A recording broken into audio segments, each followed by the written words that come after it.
What it do, flight crew? FTC. Flight team, stand up! Why you lie? It's July. Nah, I don't know if I'm gonna do that crow now. I just had to throw that one back in there, bro. Yo, it is the first day of July, y'all. No more June, but hey, it's all good, man. We still lit in this bit, man. Hey, now I ain't gonna lie, I was not gonna plan on reacting to this video, but a couple of people actually told me that there's some new NBA rules or some crazy changes actually incoming, and this title is not actually clickbait. So we're gonna actually have to check this out. On April 1st of this year, the NBA and its players agreed to a new collective bargaining agreement. The announcement of this new CBA broke news for about a day or two. Officially signed new CBA, which starts July 1st, which is today.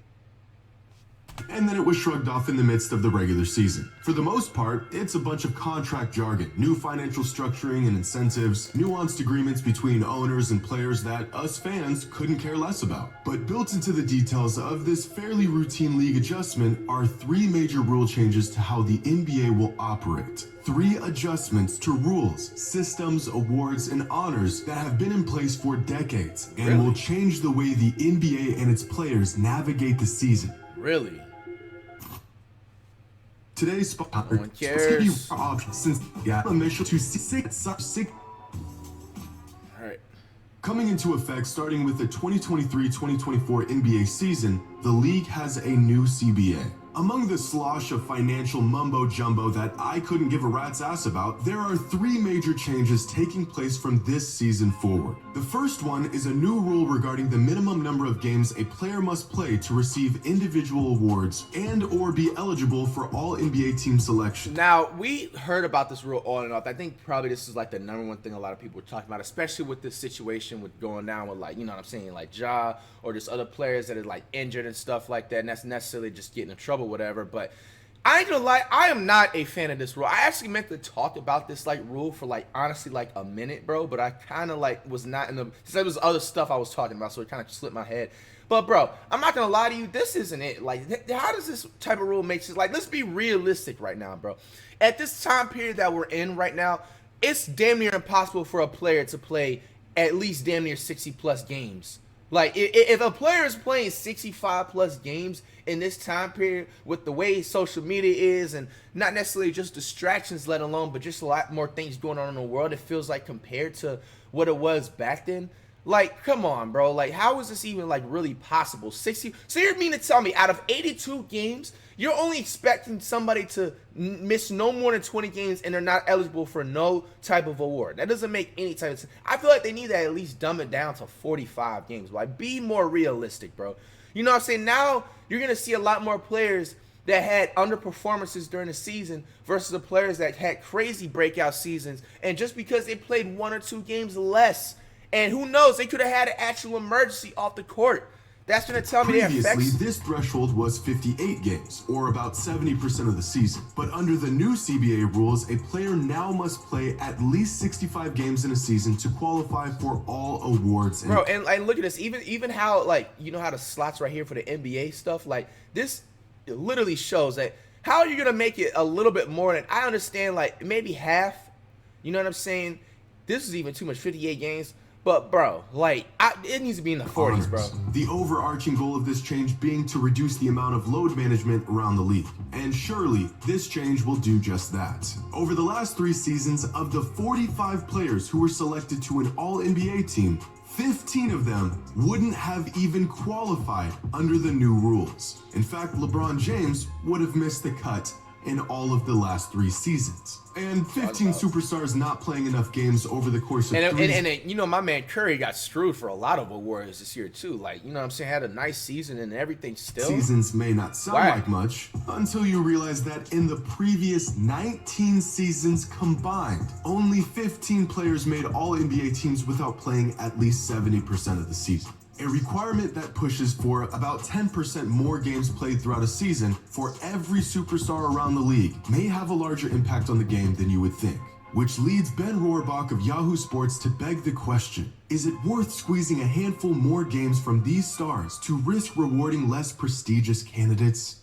Yes, Absolutely. And this minimum game requirement will also be in effect for individual awards, such as the MVP, Defensive Player of the Year, Rookie of the Year, and so on. The minimum game requirement here will have less of an effect on the league since voters are already in a silent agreement that in order to be the best at anything, you have to play most of the games. This is the exact reason why, excluding shortened seasons, there's only been 2 MVP recipients that played less than 70 games since the league moved to the 82-game schedule. Bro, I'm not gonna lie to you. Looking at this is insane. Bro, look at 1992 Michael Jordan. Bro, 91 Jordan played 80. He played every single game. Every single game is insane. Every single game is insane. My man Iverson with the 71 games. 1968. Then you got, damn, Kobe even did it too in 08. I didn't even know this. This is crazy. He had 82 games. LeBron had 81. LeBron had multiple 75-plus games. And this is crazy. For a big man to play 82-plus games. Now I see why the NBA is making this rule. They're having a huge standpoint in category. All right, I'm not going to lie to you.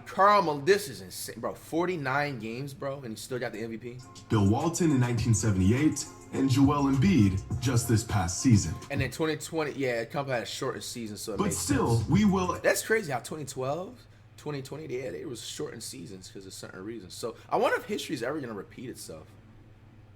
Inevitably see this new rule begin to change the way stars around the league navigate each season. Over the past decade, here are award winners that, under the new rules, wouldn't have even been eligible, including Jaren Jackson Jr. for Defensive Player of the Year in 2023. Now, the one caveat to this rule change is that there will be exceptions under specific circumstances. For example, if a player has a season-ending injury, the minimum game requirement will drop from 65 to 62 games. Also, any game where a player plays at least 20 minutes will count as a game played.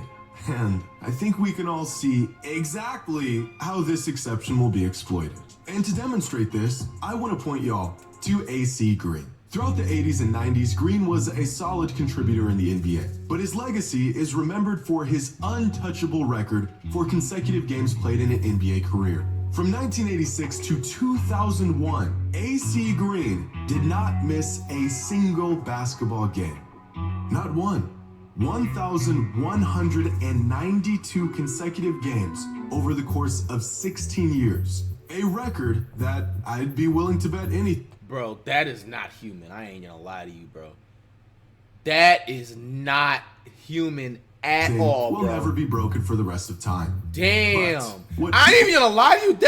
You may call me crazy. That is a little bit more impressive than Wilt Chamberlain's 100-point game. I ain't gonna lie to you. That's impressive in a lot of records. Bro, to play that long and not miss one single game and even just be like, damn, I need a break, bro. This basketball issue is repetitive as heck, bro. People fail to mention is that in order to set this record, AC Green had numerous games where he would simply check into the game for a few possessions and then check back out. Nah, bro, okay, nah, I take that back. Bro, no, that is cheating. Yo. Aware of his streak, and he would do anything in his power to keep it going until the day he retired. Okay, no, okay, I take it back. Okay, never mind. It's not more impressive than Wilt Chamberlain. It's still impressive the fact that he had that memory to just still play every single game. But bro, that's like a nigga just saying, "Hey man, check me in for 5 seconds. Let me just run up the court." If stars around the league would check into a game and then inexplicably check back out after 21 minutes, it's a matter of how many stars will do this and how often. But this rule change is certainly a step in the right direction. Now, the next rule change that was included in the new CBA is one that fans have been asking for years. The NBA has become a positionless league. Is Steph Curry a point guard, or is he really a shooting guard? Probably a little bit of both. Is Jimmy Butler a power forward? Of course not. And yet he's listed as one. If you look up the words shooting guard in the dictionary, you'll find a picture of Klay Thompson, and yet he's listed as a small forward. Positions don't matter, and the NBA is finally taking notice of this starting next season and the way that they vote for all NBA teams. Because from this upcoming season forward, all NBA teams will no longer be restricted to 2 guards, 2 forwards, and a center. Instead, all NBA teams will be positionless. The 5 players who receive the most first-place votes will simply be first-team All-NBA. Players who earn the 6th through 10th most votes will be second-team All-NBA, and 11th through 15th will be named third-team All-NBA. This change in the structure of how all NBA teams are chosen will fundamentally change the contractual leverage of players around the league and the legacy they leave behind. This past season, Nikola Jokic, the best player in the world, didn't even make first team All-NBA. Only one center is allowed to make first team, and that spot went to Joel Embiid. Rudy Gobert has 4 All-NBA selections in his career. You want to know how many All-NBA teams Vince Carter made in his 22-year career? 2. I know, right? Guess how many All-NBA teams Ray Allen has made in his career? 2. What about Dennis Rodman? You guessed it, 2. In fact, Rudy Gobert has more career All-NBA selections than Vince Carter, Ray Allen, Dennis Rodman, DeMarcus Cousins, Manu Ginobili, Draymond Green, Kevin Love, Alonzo Mourning, Klay Thompson, Bill Walton, James Worthy, Devin Booker, Chris Bosh, Kevin McHale, Earl Monroe, Derrick Rose, and Peja Stojakovic. Appalling. The old All-NBA voting system was broken, and it had been for years. But the most egregious case of this failed voting system came back in 2016, when DeAndre Jordan, who was never, at any point in his career, even considered a top 30 player in the league, made first team All-NBA. That's right. Because of this voting system, DeAndre Jordan was virtually named a top 5 player in the NBA. That same season, Kevin Durant, at his apex, bro, DeAndre Jordan, a top 5 players, did not make first team All-NBA. Change was in need, and to demonstrate just how much these alterations will affect the NBA, here are the All-NBA teams from 2023. Now, considering the new minimum game requirements and the positionless voting, it's just so crazy. Curry is not in any of this, and he's literally like, there's only like 1 or 2 players. I mean, what Curry's right there. I'm just editing this out. Sorry. This is how the 2023 All-NBA teams would look. But he should be in a first NBA team. According to voting results, Giannis, Steph, Butler, Lillard, and LeBron all missed too many games to make the cut. Jokic makes first team with Embiid. Sabonis, Fox, and Randall all get promoted to second team, and 4 players in Markkanen, Holiday, Brunson, and Anthony Edwards all make their first All-NBA team. Now, the last major change that we'll see in this upcoming season is the new in-season tournament. No official structure of the tournament has been announced yet, but the basic framework is set, and it'll look something like this. The league will be divided into 6 pools of 5 teams. Pools will be comprised of teams from the same conference. And that's about the extent of this plan making any sense. Because out of the established pools of teams, there will be designated days during the first 6 weeks of the season where teams will play within their pool. The winner of each 6 pools will advance to a single elimination stage along with 2 wildcard teams. The league has yet to announce how these wildcard teams will be determined, so maybe record. The semifinals and finals will be played at a neutral site, and the players on the winning tournament team will receive 500 All right, hold on. We're gonna rewind that back. I ain't gonna lie to you. Designating it will be something like this. The league will be divided into this is a new NBA in-season tournament. 6 pools of 5 teams. Pools will be comprised of teams from the same conference. And that's about the extent of this plan making any sense. Because out of the established pools of teams, there will be designated days during the first 6 weeks of the season where teams will play within their pool. The What?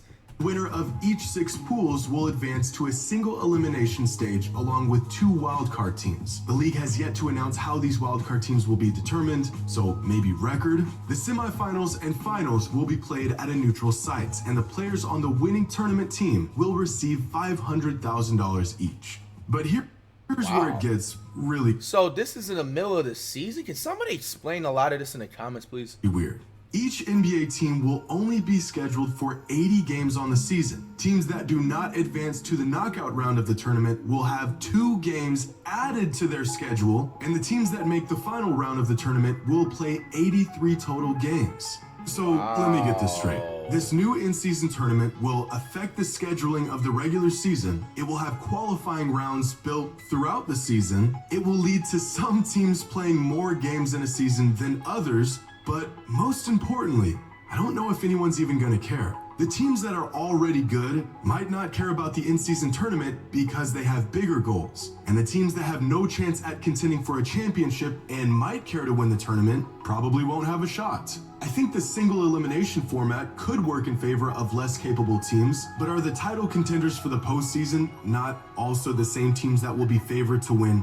the in-season tournament? Will the rich not just get richer while bad teams continue to have no shot at winning anything? Over the last decade, the NBA has added a handful of new awards that players can win throughout the season. The Hustle Award, Teammate of the Year Award, Clutch Player of the Year, Eastern and Western Conference MVPs. These extra awards get more players and fan bases involved. But if we're being completely honest, no one really cares about these additive accolades. Who won the Hustle Award in 2020?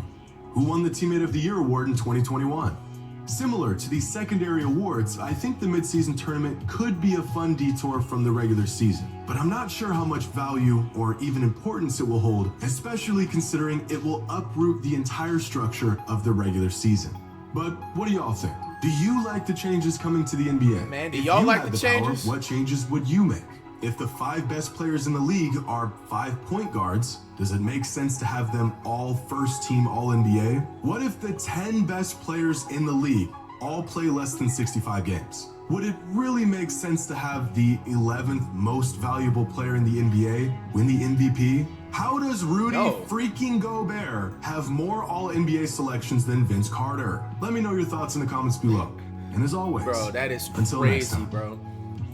Rudy Gobert has more All-NBA than Vince Carter, man. Hey, apparently they think Rudy Gobert's the better player, man. Shout out to Rudy Gobert. That's the man.